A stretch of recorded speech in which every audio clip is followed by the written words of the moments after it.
सच्चिदानंद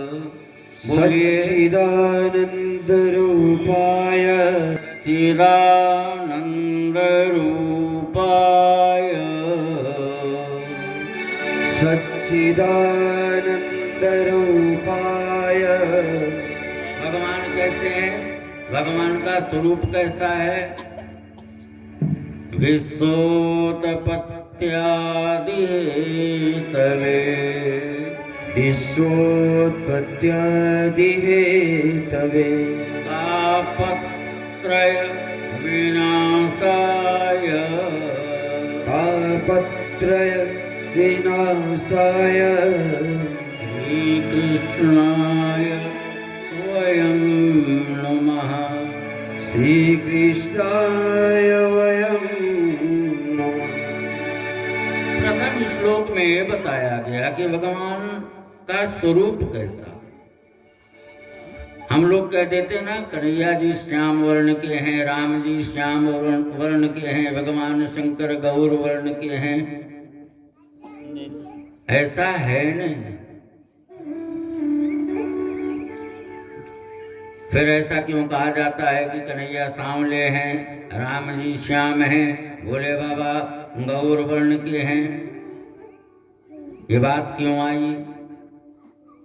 इसके पीछे की बात ये है मेरे भाई बहन, जब हमने बारंबार संतों को पूछा कि बाबा आप बताओ भगवान कैसे हैं, भगवान कैसे हैं। जैसे छोटा सा बच्चा जब खिलौना मांगे, कोई चांद मांगे, कोई कुछ मांगता है तो माँ बाप उसके हाथ में कुछ पकड़ा देते हैं, बेटा यही सूरज है, यही चांद है। वो सूरज चांद समझ करके खेलने लगता है। वही अवस्था हम लोगों की।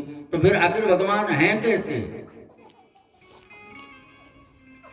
तो बताया गया कि भगवान आनंद स्वरूप हैं। भगवान का क्या स्वरूप है? आनंद स्वरूप, सद चिद और आनंद।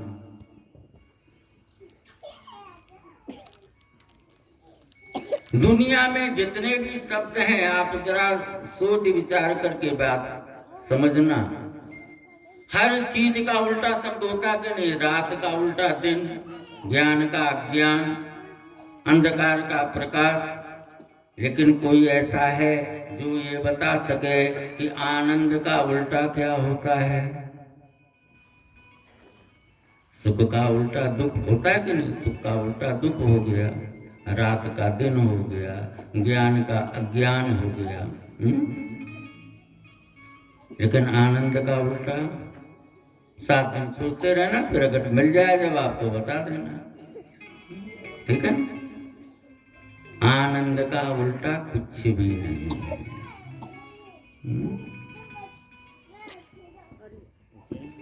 आनंद स्वरूप है परमात्मा। भगवान की कथा में जाओगे ना तो तुम्हें, कुछ लोग कहते हैं कथा में बहुत मजा आया। कथा मजा लेने के लिए नहीं है, कथा में तो आनंद मिलता है। क्या मिलता है?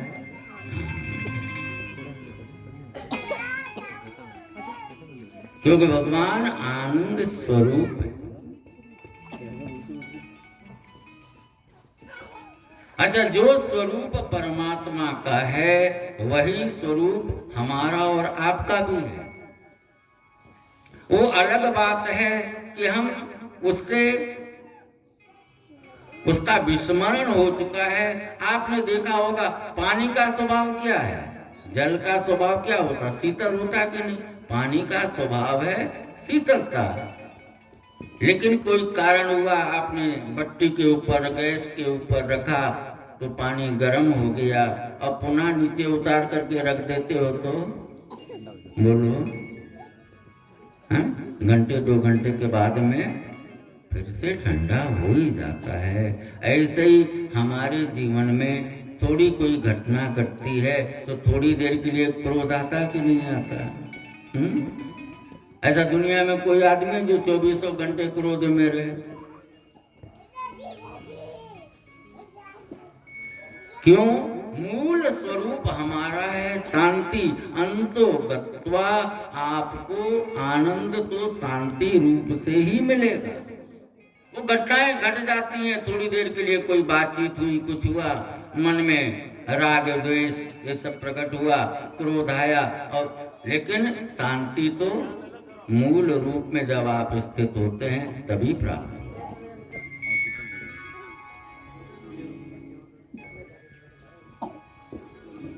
तो भगवान का स्वरूप है आनंद।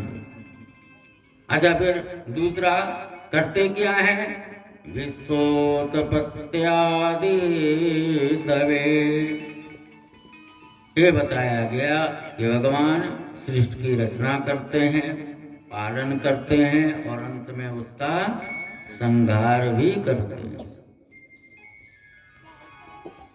जैसे किसान खेत में बीज डाल करके, आप लोग को अनुभव होगा, खेत में गेहूं लगा दिए, आपने खेत में गेहूं लगाया, सींच करके उसको बड़ा किया, और फिर बाद में क्या उसको में लगा रहने देते हो? खेत में नहीं लगाने, जन्म दिए, पाल पोस के बड़ा किए, और बाद में उसको काट करके लेकर के आते हो ना। ऐसे भगवान जन्म देते हैं, पालन पोषण करते हैं और अंत में उसका क्या कर देते हैं? संहार भी कर देते हैं। जैसे हम जमीन में अपने पौधे, किसान लोगों को अनुभव होगा, फसल लगाते हैं, उसको देखभाल किए, बड़ा किए, फिर बाद में उसको काट करके ले आते हैं। जन्म देते हैं, पालन पोषण करते हैं और अंत में उसका संहार भी कर देते हैं। यही प्रकृति का नियम। तीसरी बात बताई, तापत्रय विनाशाय, 3 प्रकार के ताप हैं, दैहिक, दैविक और भौतिक। इन 3 प्रकार के तापों से यह जीव दुखी है। इन तीनों प्रकार के तापों से भगवान जीव को मुक्त करते हैं। ऐसे परम पिता भगवान श्री कृष्ण के चरणों में हम और आप सभी बारंबार प्रणाम करते हैं, प्रणाम करते हैं। यही इस श्लोक का मूल भाव है।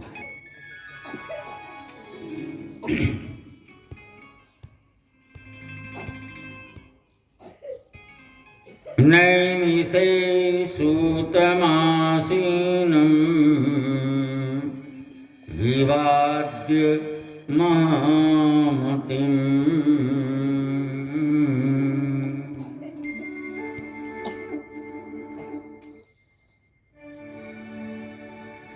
शौनक आदि ऋषिगण सत्संग की इच्छा को लेकर यहाँ वहाँ भ्रमण कर रहे हैं।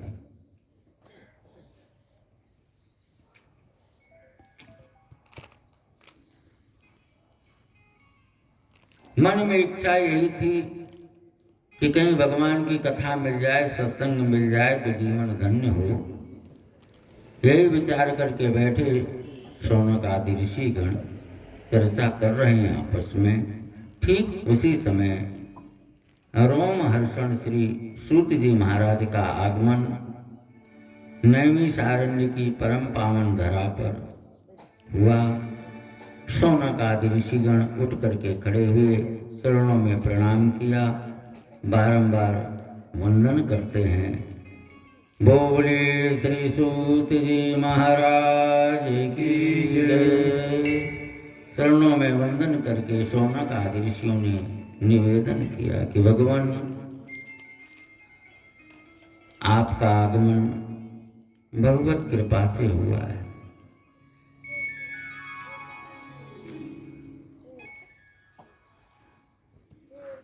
मेरे भाई बहन, जिस घर में, जिस आंगन में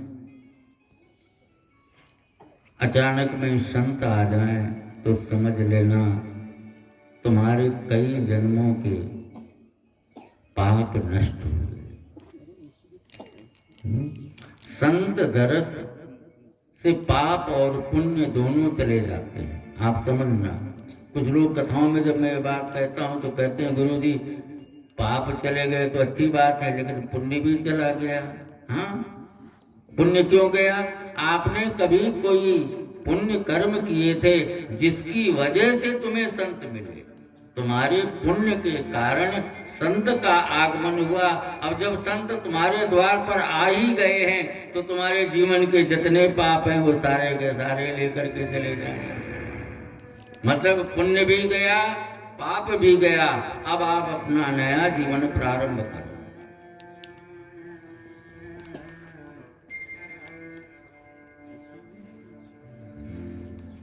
तीर्थराज प्रयाग में जब भरद्वाज जी अपनी कुटिया से बाहर निकलते थे गंगा स्नान करने के लिए, गंगा तीर्थ प्रतीक्षा में रहते हैं कि कब कोई संत आवे, कब कोई संत आवे। क्यों? तीर्थों को पवित्र करते हैं संत। जिसमें गंगा जी के अवतरण की कथा आई, भगीरथ ने माँ गंगा को कहा कि माँ आप पधारो, तो गंगा ने कहा बेटा मैं धरा धाम में आ तो जाऊं, लेकिन ये सब संसारी लोग आकर के मुझे गंगा दूषित कर दें तो मेरा क्या होगा? तो भगीरथ ने कहा माँ आपका कहना ठीक है, लेकिन आप में सिर्फ संसारी पापी लोग ही थोड़ी स्नान करेंगे। माना कि वो आएंगे उसमें सारे पाप धो करके जाएंगे, आप में संत भी तो स्नान करने आएंगे और आपके जो भी पाप हैं वो सारे संत ले करके चले जाएंगे। तो तीर्थों को भी पावन करे उसको कहते हैं संत। जब कुटिया से भरद्वाज निकलते थे गंगा की लहरें दौड़ती थी प्रतीक्षा में कि कब आए कब आए कब आए। और भरद्वाज कुटिया से निकले और गंगा की लहरें उनके चरणों को चूमने मानो चूम रही हैं कि कोई संत आया, कोई संत आया। संत दरस जिमी पातक डर।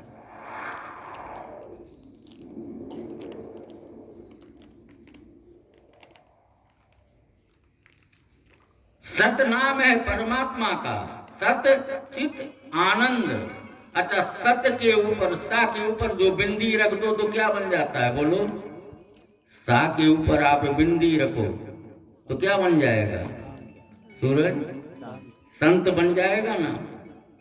सत के सा के ऊपर जो बिंदी रखी तो संत हो गया। इसलिए भगवान कहते हैं संत मेरे मुकुट मणि। वो बिंदी क्या है? मुकुट है परमात्मा का, ईश्वर का मुकुट।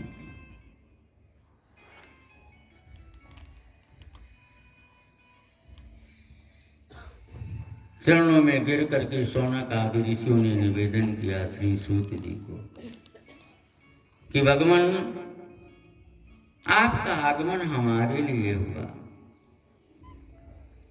सुंदर आसन बिछाया, दिव्य आसन पर सूत जी विराजित हुए और ये सभी महात्मागण चरणों में निवेदन करके बैठ गए कि प्रभु ये तो यूं तो सारा जीवन हमारा सत्संग में ही व्यतीत होता है, लेकिन समस्त कथाओं का सार क्या है आप कृपया मुझे वो बताएं। सूताख्यायी कथा सारम मम कर्ण रसायनम। पहले प्रश्न है कि प्रभु समस्त कथाओं का जो सार है वो आप मुझे कह करके सुनाओ, पहली बात। और दूसरी बात श्लोक में समझना, सूताख्यायी कथा सारम मम कर्ण रसायनम। जो मेरे कान के लिए रसायन है। क्या हो? रसायन। देखिए भगवान की कथा औषधि है। क्या है? औषधि है। औषधि किसको दी जाती? बीमार को ना। तो आप कहेंगे हम बीमार थोड़ी हैं, कोई मन से बीमार, हम लोग मानसिक बीमार। और भव सागर एक ऐसा रोग है उससे तो सभी पीड़ित हैं ना।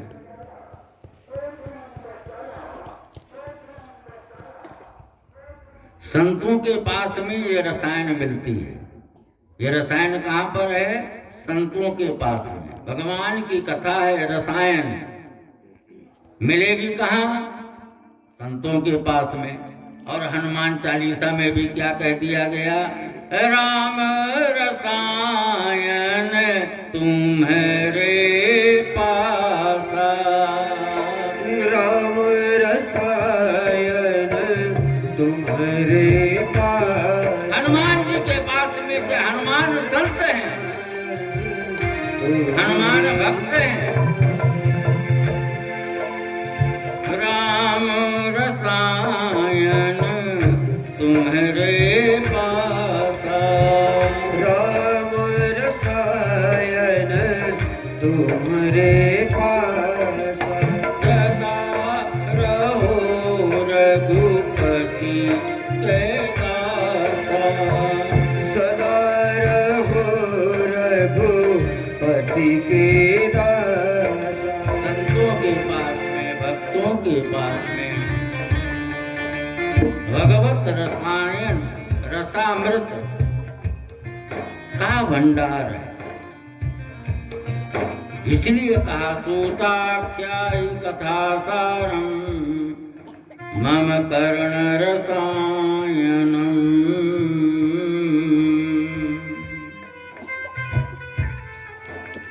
यूं तो समस्त जीवन हमारा सत्संग में ही बीता, लेकिन समस्त कथाओं का सार क्या है? जो हमारे लिए रसायन हो। आप ऐसी रसामृत, रसायन से भरी हुई कथा का श्रवण कराएं। सुन करके सूत जी बड़े राजी हुए। सूत जी ने शौनक आदि ऋषियों को कहा कि शौनक, हम जानते हैं आप ज्ञानी हैं, आप ध्यानी हैं, फिर भी आप अज्ञान बन करके प्रश्न पूछ रहे हैं। इसका मतलब है कथा के प्रति आपकी रुचि है।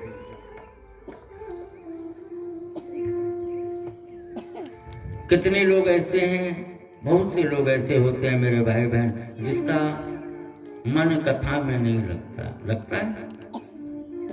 एक बार में नहीं लगता, दो बार में नहीं। क्यों नहीं लगता है बोलो?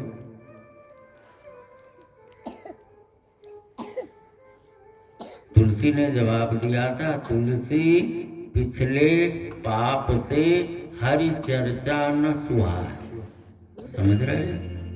हमारे पाप पहली बात कथा में हमें आने नहीं देते। सीधी सी बात। पहला जवाब क्या है? हमारे पाप हमको कथा में आने से रोकते। अच्छा, जो पापों की मात्रा कम होती गई, आप कथा में पहुंच गए, बैठे हैं, कभी मन यहाँ जा रहा, कभी वहाँ जा रहा। कुछ लोग कथा में बैठ करके सो भी जाते हैं, कुछ लोग बैठ करके कथा में बात भी करते हैं। चलो, कथा में आ गए हो, फायदा उसका भी मिलेगा, लेकिन पूर्ण लाभ।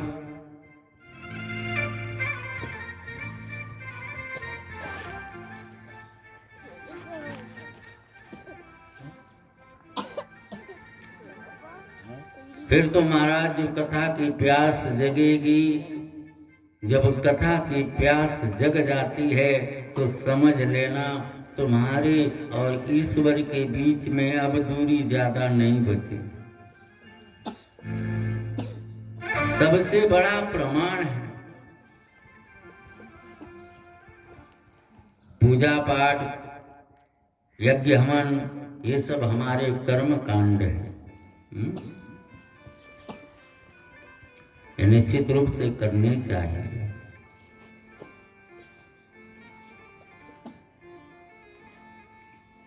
कथा का मतलब ये है जो हमारे जीवन की व्यथा को हर ले। गोपियां, कथा आप श्रवण करेंगे जब गोपी गीत का प्रसंग आएगा, उसमें कह देती हैं गोपियां कृष्ण को कि गोविंद तव कथामृतम सत्य जीवन। भगवान की कथा तो अमृत है।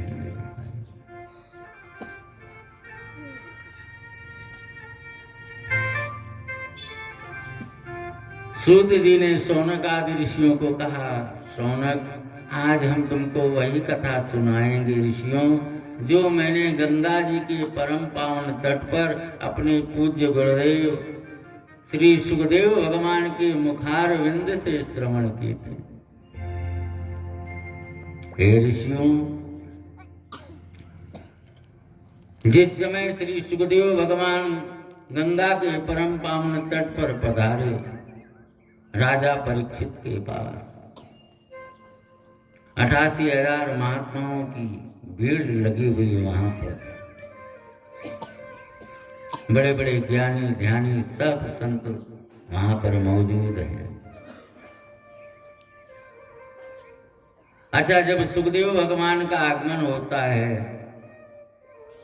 और कथा बस प्रारंभ करने की तैयारी में श्री सुखदेव जी ठीक उसी समय स्वर्ग से अमृत से भरे हुए कलश को लेकर के ये देवतागण वहां पर पहुंच जाते हैं। देखो, भगवान की कथा का लाभ सिर्फ हम लोगों को ही मिला है, देवताओं को कथा का लाभ नहीं मिलता।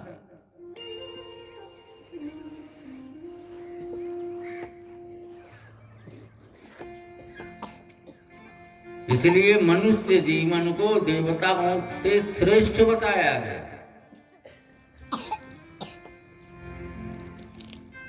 ये अमृत से भरे हुए कलश को लेकर के सारे देवतागण सुखदेव जी के पास गए, लाइन लगा करके खड़े हो गए। सुखदेव तो शंकर जी के अवतार हैं, तो कह दिया, देवताओं नाटक बंद करो, हम जानते हैं तुम अकारण नहीं आए होगे, बगैर स्वार्थ के तुम नहीं आ सकते हो, मूल बात करो, क्यों आए हो?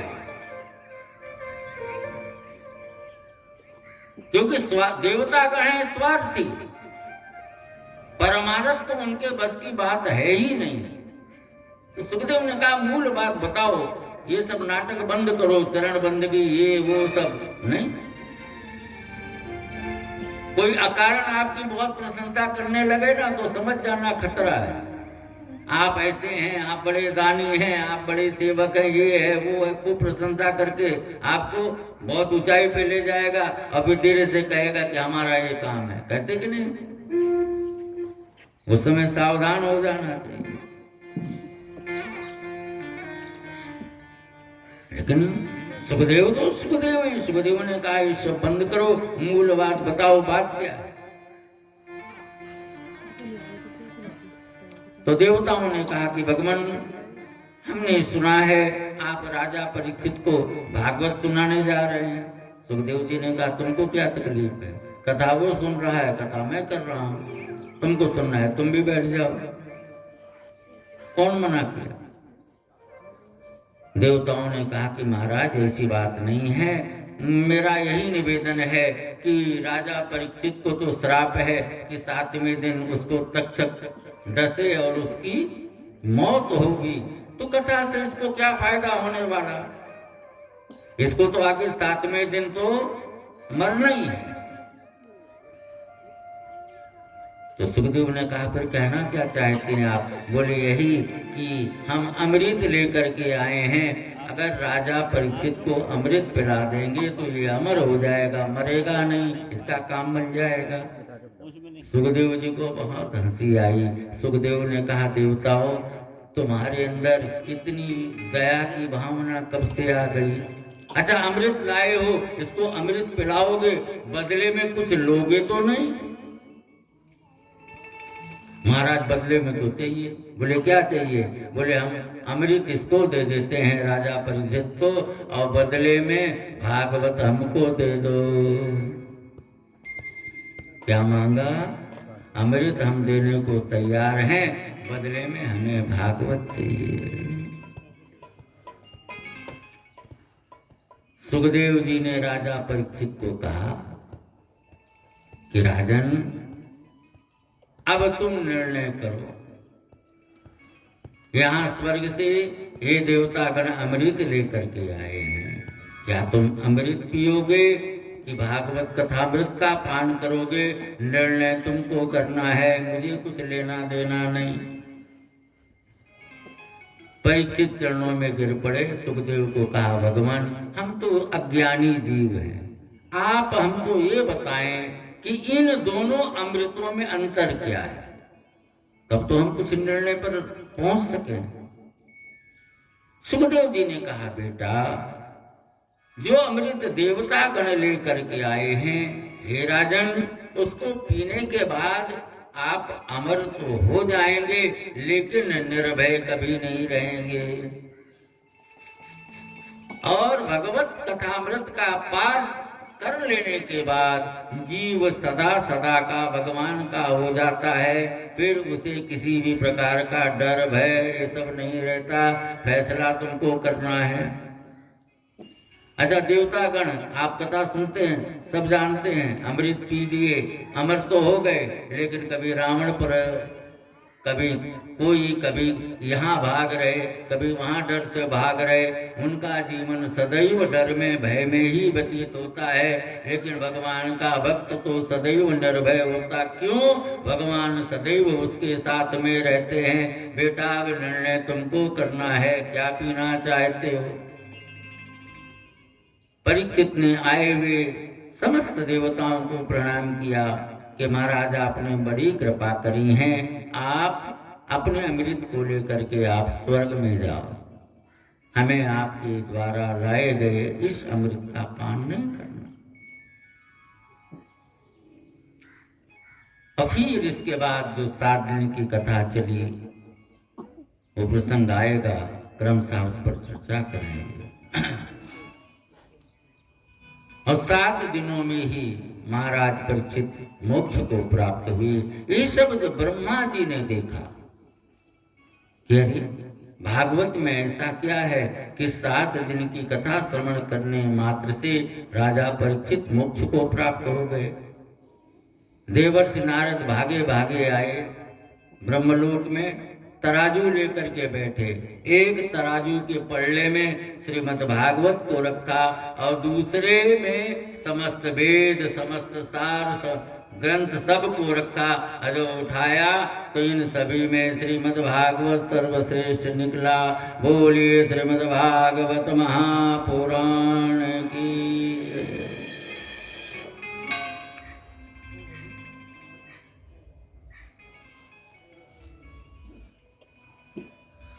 सूत जी शौनक आदि ऋषियों को कथा सुना रहे हैं नैमिषारण्य में। शौनक आदि ऋषियों ने कहा कि भगवान भागवत जिसकी महिमा का आपने गान किया, इसके महात्म्य के ऊपर कुछ आप प्रकाश डालो ना।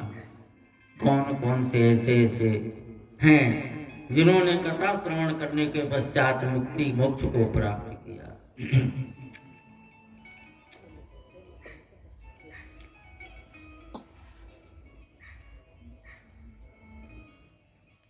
सूत जी ने शौनक आदि ऋषियों को कहा कि देवर्षि ऋषिगण, इस कथा का सर्वप्रथम आयोजन देवर्षि नारद के द्वारा हुआ। कथा के पहले यजमान कौन बने? देवर्षि नारद। तो शौनक आदि ऋषियों ने कहा कि महाराज कथा के लिए 7 दिन का समय देना पड़ता है कम से कम, और 1 दिन 2-4 दिन आगे पीछे सब तैयारी करनी पड़ती है, और आप कह रहे हैं कि कथा के पहले यजमान देवर्षि नारद बने। जरा ये बात समझ में नहीं आई है। क्यों?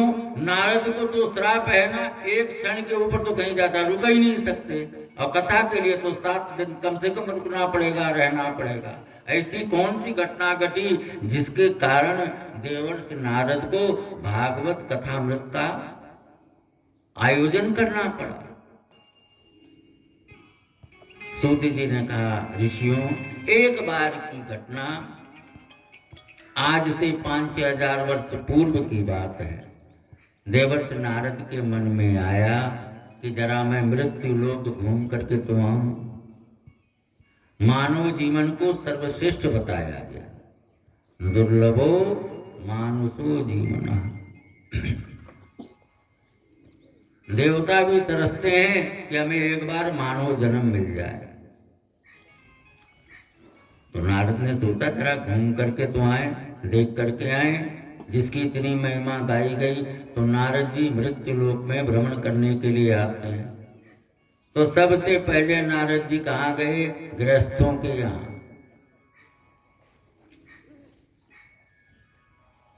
5000 साल पहले देवर्षि नारद आए, और जो जो देखा आज मेरे भाई बहन हर घर में सब दिखाई देता है।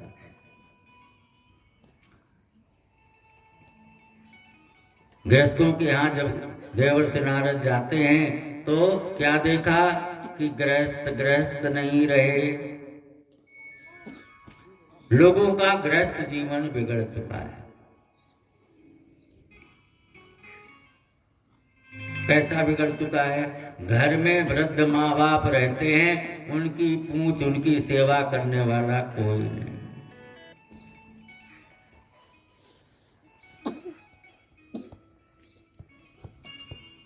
ये भागवत कहती है, आप उसका अनुभव करेंगे कि घर में माँ बाप रहेंगे, भाई रहेगा, लोग उसको सलाह नहीं करेंगे। सलाह किससे करते हैं? साले से पूछते हैं।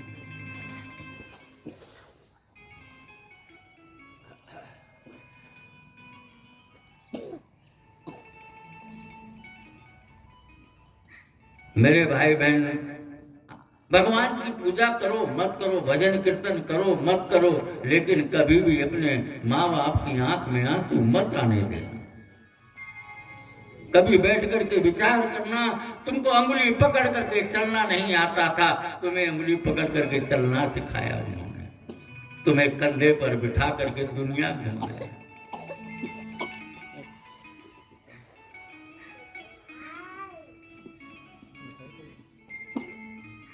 कभी कभी मैं देखता हूँ, मुझे बड़ी पीड़ा होती जब बच्चे अपने माँ बाप को कह देते हैं थाने तो कुछ समझ में को नहीं आवे, थारी तो बुद्धि खराब हो। अब उनकी बुद्धि खराब हो गई।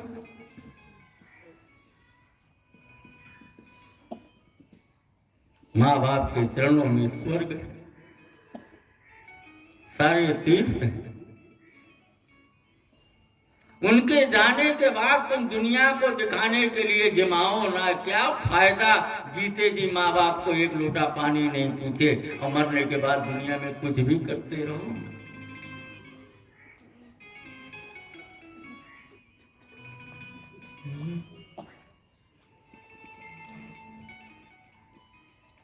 नारद जी का मन भर गया कि अरे ये मनुष्यों का ये जीवन। उधरम वर्णो जीवा वारा काकूट भाषण। गृहस्थ नहीं रहे। संतों के आश्रमों में देवर्षि नारद जाकर के देखते हैं तो देखते हैं क्या? संत नहीं रहे। कहा गया, वेद शास्त्र कहते हैं कि संतों को आश्रम नहीं बनाना चाहिए। संत तो चलते फिरते तीर्थराज प्रयाग है। आजकल संतों ने बड़े बड़े आश्रम खड़े कर लिए, और आश्रम नहीं महाराज, बड़ी बड़ी हवेलियां बन गई। बड़े बड़े लोग जो है ना पीछे रह जाएंगे। ये इसी कमरा, वो इधर ये लगा, उधर ये लगा, उधर वो लगा, सारी भोग विलास की चीजें। नारद जी का मन दुखी हुआ कि संत नहीं रहे। ब्राह्मणों के घर गए, ब्राह्मण नहीं रहे। अत्यंत दुखी मन से देवर्षि नारद घूमते घूमते श्री धाम वृंदावन पहुंचते हैं। आए, यमुना महारानी में स्नान किया। मन तो दुखी कि जीवन क्या था और क्या से क्या हो गए। भगवान कृष्ण का चिंतन करते हुए, व्रज रज का आलिंगन करते हुए देवर्षि नारद जब चलने को तैयार हुए तो देखा यमुना के तट पर कुछ महिलाएं एक युवती को घेर करके चारों ओर खड़ी हुई, भीड़ लगी हुई। तो नारद को लगा कि जाकर पूछूं तो सही बात क्या है, इतनी भीड़ क्यों? तो नारद जा रहे हैं, कुछ दूर तक गए, निकट तक, फिर वापस आने को लगे। इच्छा हुई कि नहीं महिलाओं की भीड़ है, मैं वहां क्यों जाऊं, पास तो गए, लेकिन जब वापस जाने लगे तो वही युवती जिसको सब महिलाएं घेर करके बैठी हुई खड़ी हुई, उस युवती ने आवाज दे करके देवर्षि नारद को पुकारा, भो भो साधो क्षणं तिष्ठ मप चिंतामपि नाशय। महाराज,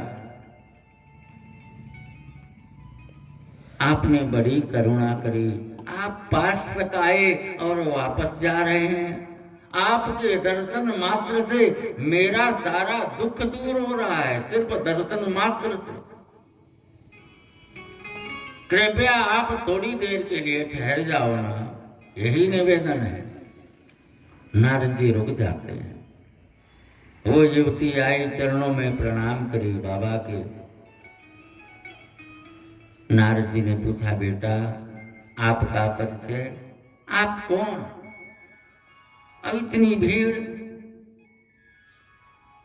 रोते रोते कह दिया उस युवती ने, बाबा मेरा नाम भक्ति है। क्या है? भक्ति।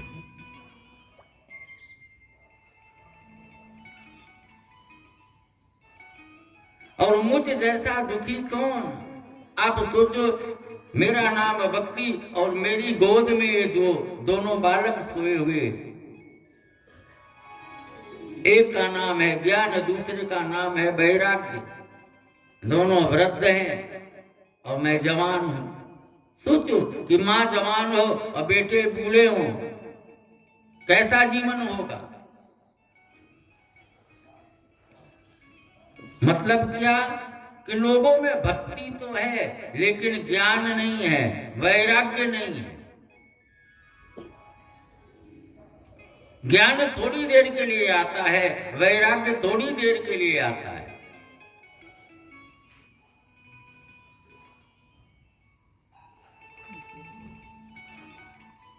लेकिन अब मुझे पक्का यकीन हो गया कि आपका दर्शन हो गया, आप मिल गए हैं, तो निश्चित रूप से मेरे सारे दुख दूर हो ही जाएंगे। अब मुझे चिंता करने की जरूरत नहीं। नारद जी ने कहा, देवी हे भक्ति महारानी, आप भगवान की प्रिया हो। भगवान को सबसे ज्यादा क्या पसंद है, प्रिय है? भक्ति। भगवान राम ने भी सबरी को क्या कहा? नवदा भक्ति का ज्ञान दिया कि नहीं? नवदा भक्ति कहूं तो ही भगवान भक्त के वश में है। लोग मुक्ति मांगते, भक्ति की दासी का नाम है मुक्ति। अगर मुक्ति चाहते हो तो भक्ति का काम करो ना भाई। सबको मुक्ति मिले, मुक्ति मिले, भक्ति करोगे नहीं मुक्ति मिलेगी कहां?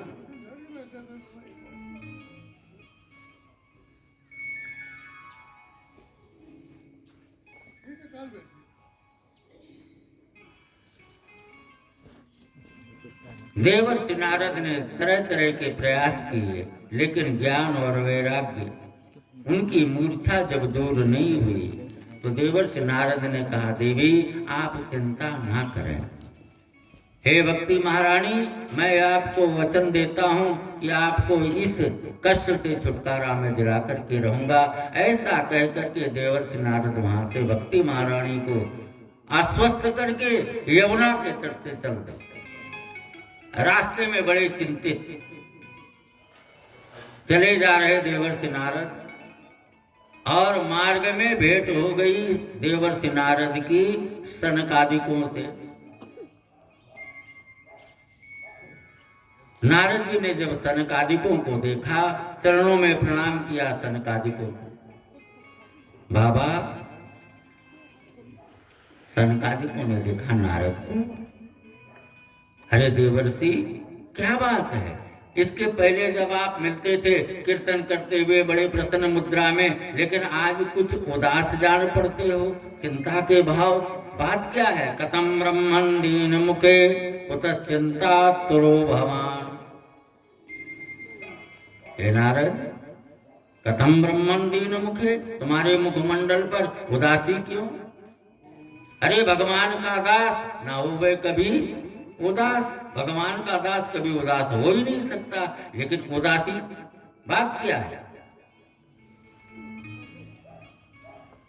सारी बात देवर्षि नारद ने सनकादिकों के समक्ष कह करके बता दी कि मैं मृत्यु लोक गया, जो जो घटना आपने अभी कथा में सुनी, और भक्ति महारानी के सारे दुख, वो सब चर्चा जब सुनाई सनकादिकों को,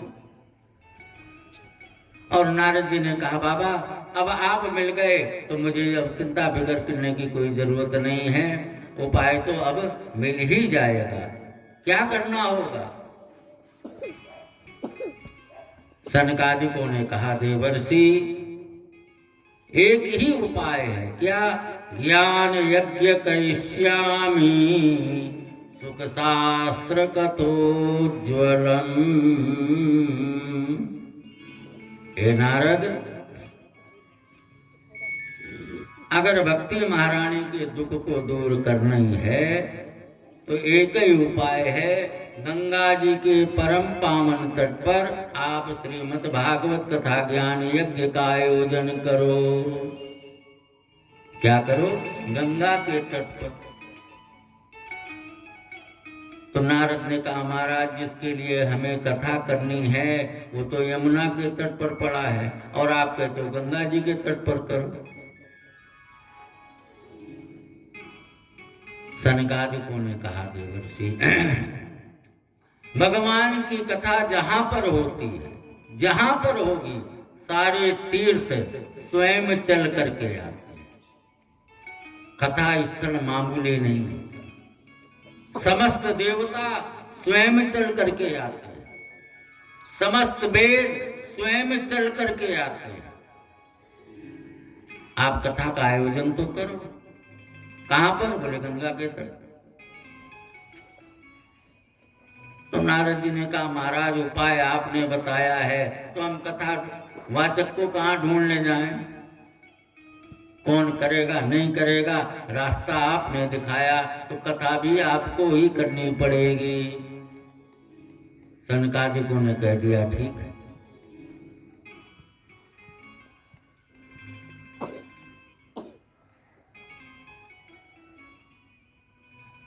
तीन चीजें आप समझ रहे हैं, जिन्होंने कथा पूरी नहीं सुनी हो कभी, तो कलयुग समाप्त होने के 30 वर्ष के पश्चात सुखदेव जी ने परीक्षित को भागवत कथा सुनाई थी। कितना? कलयुग लगने पर, द्वापर समाप्त हुआ और कलयुग जो प्रारंभ हुआ, द्वापर समाप्त होने के बाद कलयुग लगे 30 साल हुए थे। कितने? कलयुग लगे हुए 30 वर्ष हुए थे, तब सुखदेव जी ने राजा परीक्षित को कथा सुनाई थी।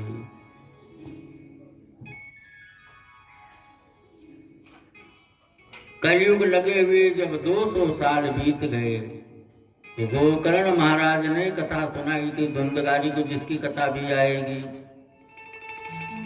और 230 वर्ष के पश्चात सनकादिकों ने देवर्षि नारद को कथा सुनाई थी।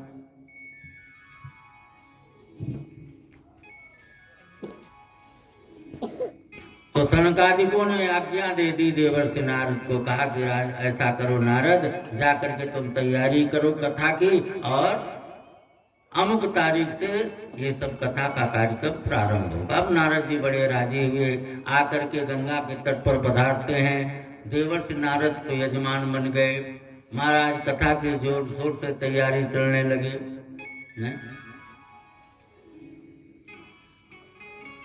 और हजारों की संख्या में महात्मा गण, ऐसी अद्भुत कथा हुई। योगी मुनि जो हजारों साल गुफाओं में, कंदराओं में ध्यान समाधि में बैठे थे, वो सब अपनी समाधि छोड़ करके भागे। इतनी भीड़ कथा की। नारद जी यजमान, कथा वक्ता सनकादिक, भीड़ लगी हुई।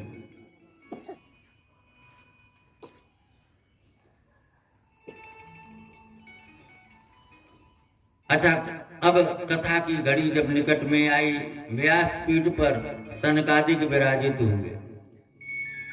देवर्षि नारद ने व्यासपीठ का पूजन किया। कथा प्रारंभ हुई गंगा के तट पर। कहाँ पर? गंगा के तट पर। अच्छा, जिसके लिए कथा हो रही वो कहाँ पर पड़ा हुआ है? यमुना के तट पर। और ज्यों सनकादिकों ने मंगलाचरण किया है, सिर्फ मंगलाचरण ही किया और घटना घट गई। मंगलाचरण होते ही घटना घटी। कहाँ घटना घटी? यमुना के तट पर। भक्ति महारानी की गोद में सोए हुए दोनों बालक ज्ञान और वैराग्य, जो मूर्छित अवस्था में पड़े थे, उनकी मूर्छा दूर हुई। अच्छा, सिर्फ मूर्छा ही दूर नहीं हुई, वो पुनः तरुण हो गए।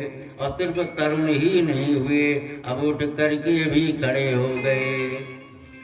अब मेल बढ़िया हुआ। माँ भी जवान और बच्चे तरुण हो गए। माँ जवान और बच्चे छोटे हो गए ना।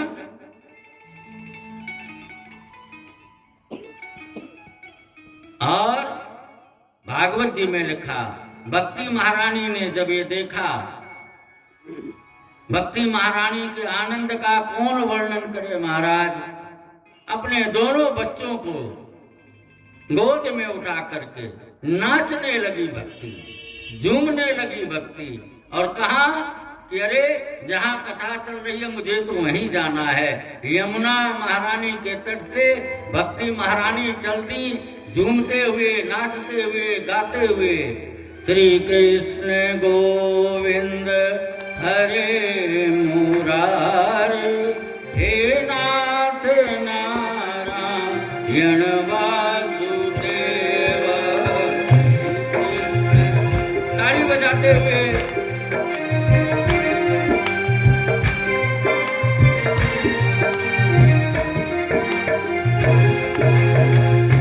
कृष्ण गोविंद हरे सब गाइए।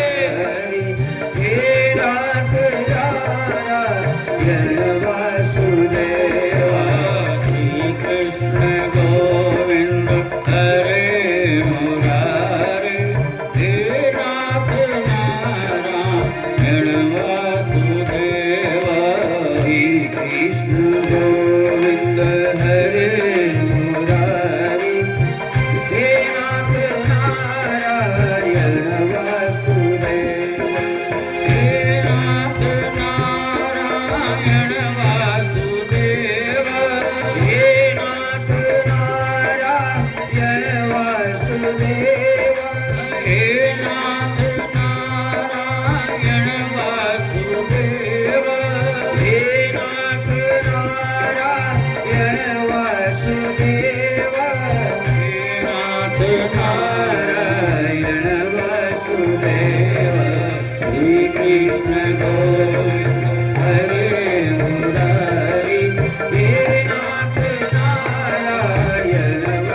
बनी घटना। पार्वती साथ में है भगवान महादेव के। क्या अद्भुत दृश्य। चले जा रहे भोलेनाथ, मार्ग में एक मठ दिखाई दिया। भगवान शंकर रुके। उस जमीन पर धराधाम में लगे लौटने, जमीन में बारंबार लोट होने लगे। पार्वती ने देखा, अरे बोले बाबा अचानक आपको क्या हुआ? देवी जानती हो? पार्वती ने कहा महादेव बात क्या है? बोले आज से 5000 वर्ष पूर्व इस जमीन पर भागवत की कथा हुई थी। ये जमीन धन्य है। श्री कृष्ण गोविंद हरे मुरारे, हे नाथ नारायण वासुदेवा। श्री कृष्ण गोविंद हरे मुरारी, हे नाथ नारायण वासुदेवा। तत्रैव गंगा यमुना त्रिवेणी, हे नाथ नारायण वासुदेवा। गोविंद हरे मुरारी, हे नाथ नारायण वासुदेवा। जहाँ पर भगवान की कथा होती है वहीं पर गंगा है, वहीं पर यमुना है, वहीं पर प्रयागराज है। तत्रैव गंगा यमुना त्रिवेणी, हे नाथ नारायण वासुदेवा।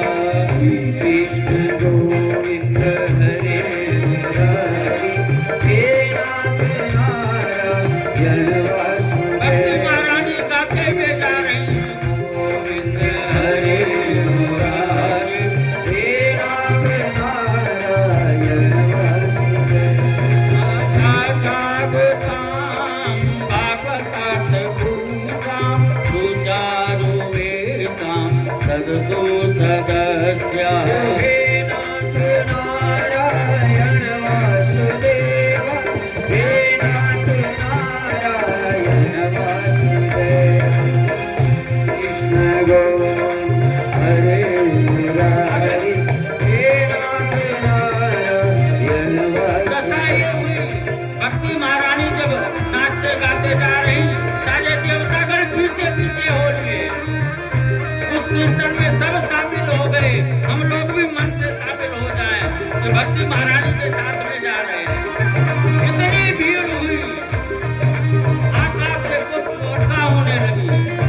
श्री कृष्ण गोविंद हरे मुरारी, हे नाथ नारायण वासुदेवा।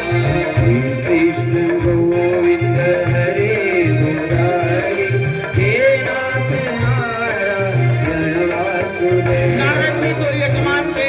नारद को लगा इतनी भीड़ कहाँ से आ रही है, कौन कीर्तन करते हुए आ रहा है। निकल करके नारद बाहर पंडाल से जाकर के देखते हैं तो भक्ति महारानी चली आ रही है। और भगवान वेद व्यास ने लिखा, कथम प्रविष्टा कथमागधेयं मध्ये मुनीना मिति तर्कयन्तः। श्री कृष्ण गोविंद हरे मुरारी, हे नाथ नारायण वासुदेवा। कृष्ण गोविंद हरे मुरारे, हे नाथ नारायण वासुदेवा। कृष्ण गोविंद हरे मुरारी, हे नाथ नारायण। नारद ने भक्ति महारानी को देखा। नारद को लगा मेरा कार्य सफल हो गया। भक्ति महारानी देवर्षि नारद के चरणों में लेट गई। आदर से देवर्षि नारद भक्ति महारानी को लेकर के आ रहे हैं। आई व्यासपीठ पर, जहाँ पर कथा चल रही है। श्री कृष्ण गोविंद हरे मुरारी, हे नाथ नारायण वासुदेवा। श्री कृष्ण गोविंद हरे मुरारी, हे नाथ नारायण वासुदेवा।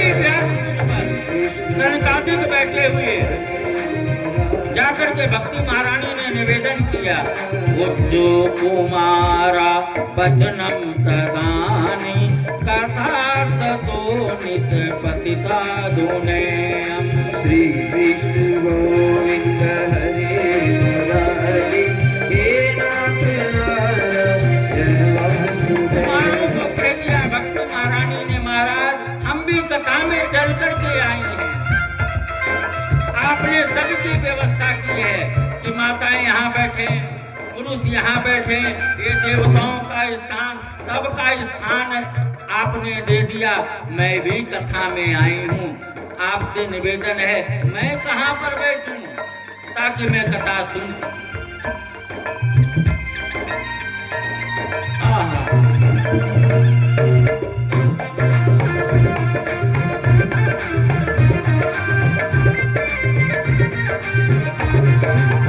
सनत कुमारों ने कहा, देवी एवं गिरहसा समुदानि सम्य सनत कुमारा निजगादनम रह। श्री कृष्ण गोविंद हरे मुरारी, हे नाथ नारायण। हे देवी, इस कथा स्थल में जो लोग बैठ करके कथा सुन रहे हैं, हे भक्ति आप जाकर के उनके हृदय में निवास करो, यही आपका निवास स्थान है। बोलिए भक्ति महारानी की। श्री कृष्ण गोविंद हरे मुरारी, हे नाथ नारायण वासुदेव। श्री कृष्ण गोविंद हरे मुरारी, हे नाथ नारायण वासुदेव। कृष्ण गोविंद हरे मुरारी, हे नाथ नारायण वासुदेव। कृष्ण गोविंद हरे मुरारी, हे नाथ नारायण वासुदेव। कृष्ण गोविंद हरे मुरारी, हे नाथ नारायण वासुदेव। श्री विष्णु गोविंद हरे मुरारी, हे नाथ नारायण वासुदेव। श्री कृष्ण गोविंद हरे मुरारी, हे नाथ नारायण वासुदेव। बोलिए भक्ति महारानी की।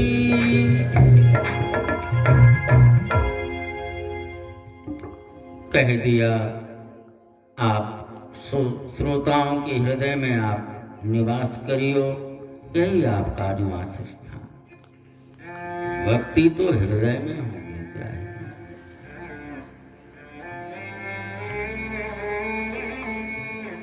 मन से श्रवण करो और हृदय में भक्ति का आवास।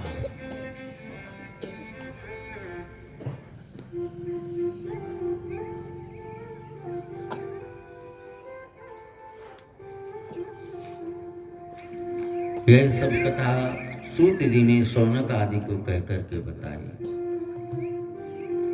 शौनक आदि ऋषिगण बड़े राजी हुए, बोले महाराज बड़ा आनंद आ रहा है, कुछ और सुनाओ ना, प्यास तो हमारी बढ़ती ही जा रही है। सूत जी ने कहा, शौनक हे ऋषियों ध्यान से सुनो, तुंगभद्रा नदी के परम पावन तट पर एक ब्राह्मण देवता निवास करते हैं, उनका नाम है पंडित आत्मदेव।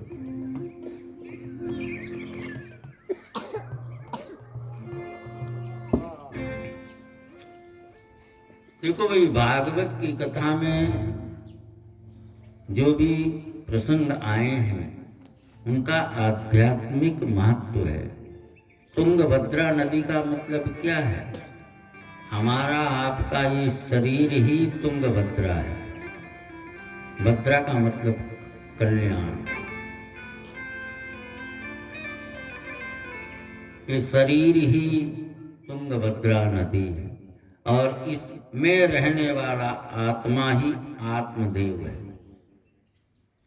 आत्मा का निवास है ना, आत्मा ही पंडित आत्मदेव। प्रसंग जरा समझने जैसा है। ज्ञान कि इसमें बहुत गूढ़ बातें छिपी हैं, रहस्य को समझना। अच्छा, पंडित आत्मदेव बड़े ज्ञानी हैं, ध्यानी हैं, सब कुछ हैं, घर परिवार में किसी भी प्रकार का कोई अभाव नहीं, लेकिन उसको कोई संतान नहीं। सब कुछ है, घर में खाने के लिए बहुत कुछ है, बहुत है, लेकिन खाने वाला बोलो कोई नहीं। यही तो जीवन है, खाने के लिए बहुत कुछ है, लेकिन खाने वाला कोई नहीं। और कहीं कहीं घरों में खाने वाले बहुत हैं, खाने के लिए कुछ नहीं। इसी का नाम जीवन है।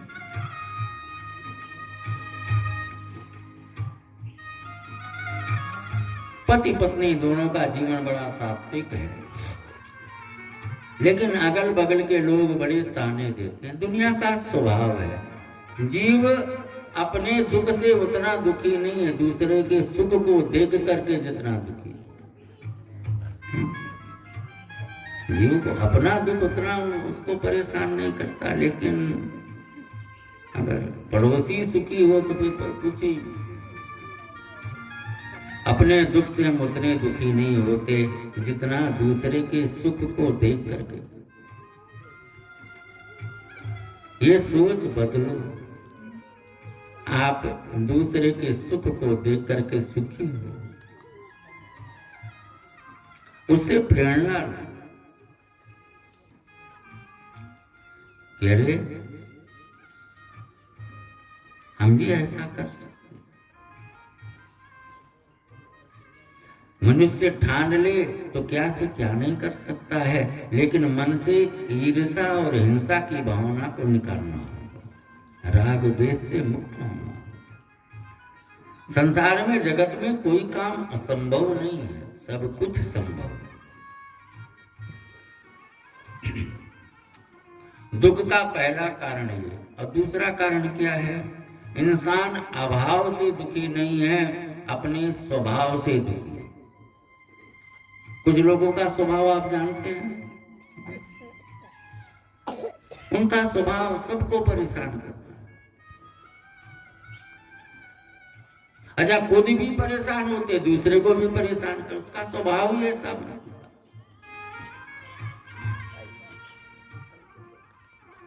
तो स्वभाव का सुधार भी भगवान की कथा के द्वारा ही होगा।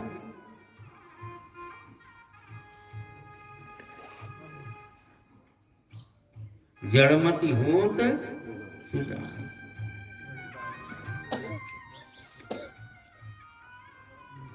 तो लोग अगल बगल के बड़े उसमें ताने दें, कोई कुछ कहे कोई कुछ कहे, मन पंडित आत्मदेव का बड़ा ग्लानि से भर गया। बोले ऐसा जीवन जी करके फायदा क्या?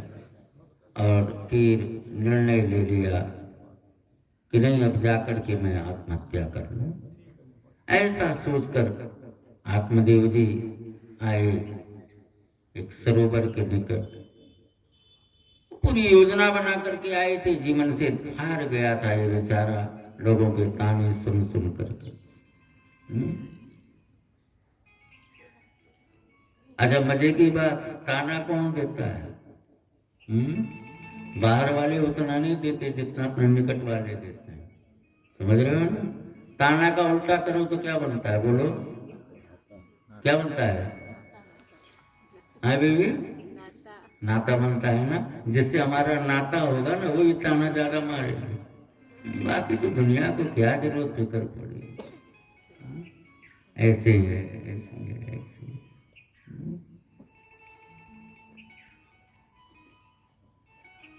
तानों से दुखी हो गए बेचारे, आए और बस सरोवर में कूद करके जान देने की तैयारी में। इतने में एक महात्मा जी वहां पे स्नान कर रहे थे। स्नान करके निकले और देखा कि ये बस उसमें अब डुबकी लगाकर मरने जा रहा है, तो जाकर के हाथ पकड़ लिया। अरे अरे अरे अरे बेटा, क्या कर रहे हो? इतना सुंदर मनुष्य जीवन मिला मरने के लिए। अरे मरना तो सबको है, जो आया है वो आज नहीं तो कल जाएगा। एक चीज तो निश्चित है,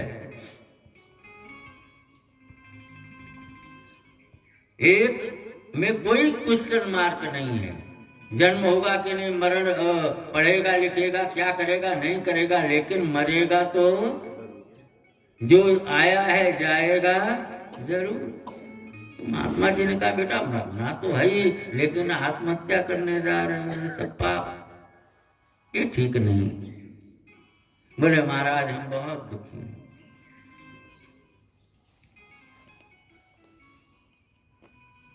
महात्मा जी ने कहा बेटा संसार में कौन सुखी है बता, सारे तो दुखी हैं। इसका मतलब है कि जाकर के सब आत्महत्या कर ले।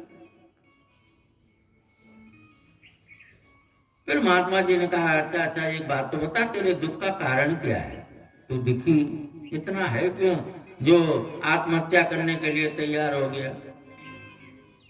तो कहा कि महाराज बात यह है, घर में बहुत कुछ है, सब है, लेकिन कोई औलाद नहीं है, कोई संतान नहीं है, इसलिए हम बड़े दुखी हैं।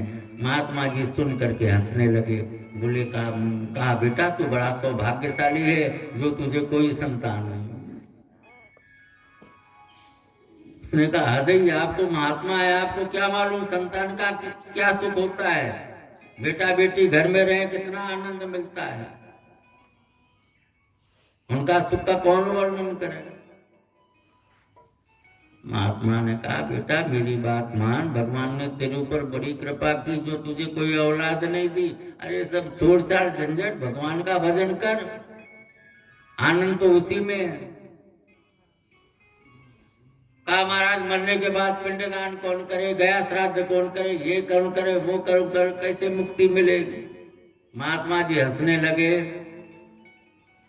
महात्मा जी ने कहा बेटा पिंडदान का मतलब क्या होता है, जीते जी पिंड माने ये अंग, जिसने अपने जीते जी अपना पिंडदान कर दिया वही सबसे बड़ा पिंडदान होता है। अपना जीवन जिसने भगवान को समर्पित कर दिया वही तो पिंडदान है। नहीं महाराज, तो महात्मा जी ने कहा कि अच्छा ठहर जरा मैं देखता हूँ तेरे घर में संतान होगी कि नहीं होगी। जरा ध्यान लगाया महात्मा जी ने, और महात्मा जी ने कहा आत्मदेव बात यह है बेटा, इस जन्म की तो छोड़ो, 7 जन्म तक तुझे कोई संतान का योग नहीं। अब चरणों में गिर गए आत्मदेव। महाराज जब आप 7 जन्म की बात बता सकते हो तो मुझे बेटा भी आप दे सकते हो। देखो प्रारब्ध के लेख को मेटने की क्षमता या तो भगवान में है अथवा तो संत में है।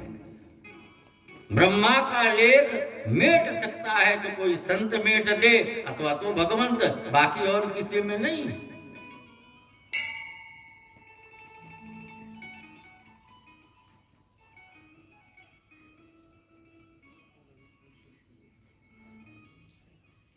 आप लोगों ने शिव पुराण में सुना होगा, काशी के एक बहुत बड़े ब्राह्मण थे मृकंड महाराज, उन्होंने भगवान शिव की बड़ी आराधना करी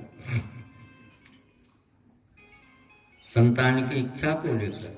भगवान भोलेनाथ प्रसन्न हुए और कहा कि बेटा वर मांगो। बोले बाबा मुझे औलाद नहीं, संतान चाहिए। अच्छा कोई बात नहीं, तूने मेरी भक्ति करी है, तुझे जरूर संतान मिलेगी। तो कैसी संतान चाहिए, दीर्घायु की अल्पायु, ज्यादा समय जीने वाला कि कम समय जीने वाला। बोले महाराज ज्यादा से कम समय जीने का क्या करेंगे, ज्यादा समय वाला दे दो ना। बोले ज्यादा समय वाला दे तो देंगे, लेकिन वो उससे तुझे दुख मिलेगा, और कम समय वाले से तुम्हें सुख मिलेगा। तो बताओ ज्यादा वाला दे देंगे कम वाला दे देंगे। ब्राह्मण सोचने लगे, कहा महाराज जब जीते जी दुख ही दुख देगा तो ऐसा बेटा लेकर के करेंगे क्या, तो कम ही समय वाला दे दो। अच्छा ठीक है तथास्तु, आशीर्वाद दे दिया शंकर जी ने। तो महाराज ये तो बता दो कम समय वाला रहेगा कितने साल। बोले 5 साल। बोले हद ही हो गई, 5 साल में क्या सुख मिलेगा। शंकर जी चले और अब मृकंड महाराज, बेटा तो बड़ा सुंदर हुआ, भोलेनाथ की आशीर्वाद कृपा से हुआ है। और धीरे धीरे बड़ा तेज भी उसमें 1 साल गए, 2 साल, 3 साल बीता, माँ बाप दोनों दुखी, करीब 2 साल बचे बच्चे, तीसरा भी बीत गया, चौथा, माँ बाप की अवस्था देखने लायक। बड़े बड़े ज्ञानियों, संतों, ब्राह्मणों सबको बुलाया कि बेटे की 5 ही साल उम्र है, कोई उपाय क्या करें। तो ब्राह्मणों ने कहा महाराज, विधि का लेख कौन मिट सकता है, हाँ अगर कोई संत आ जाए, संत मिल जाए तो तुम्हारी बात बन सकती है। तब करना क्या होगा? बोले आप नित्य सेवा शुरू कर दो संतों की, कोई ना कोई भगवत कृपा से ऐसा कोई ऊंचा हुआ फकीर संत आ जाएगा और तुम्हारी बात बन जाएगी। अब पति पत्नी रोज सुबह से लेकर शाम तक संतों की सेवा में लगे।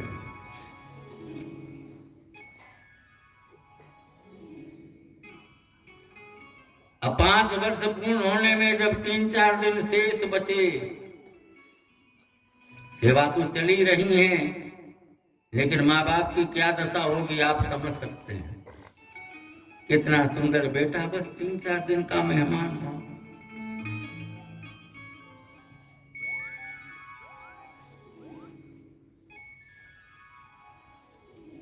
तीन दिन ही बचे थे, आंखें भरी हुई सजल सेवा कर रहे थे।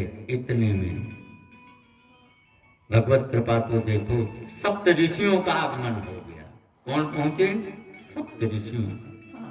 सप्त ऋषि आए, चरणों में बरखंड लेट गए, खूब सेवा की।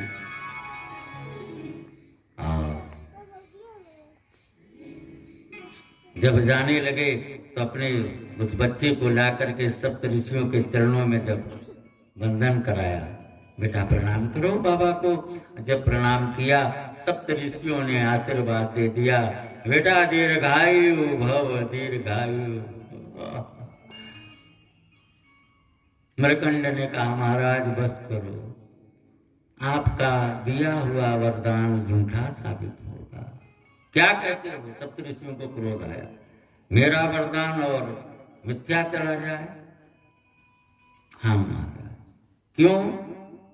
बोले इसकी तो उम्र ही 5 साल है, वो भी शंकर जी का दिया हुआ वरदान है।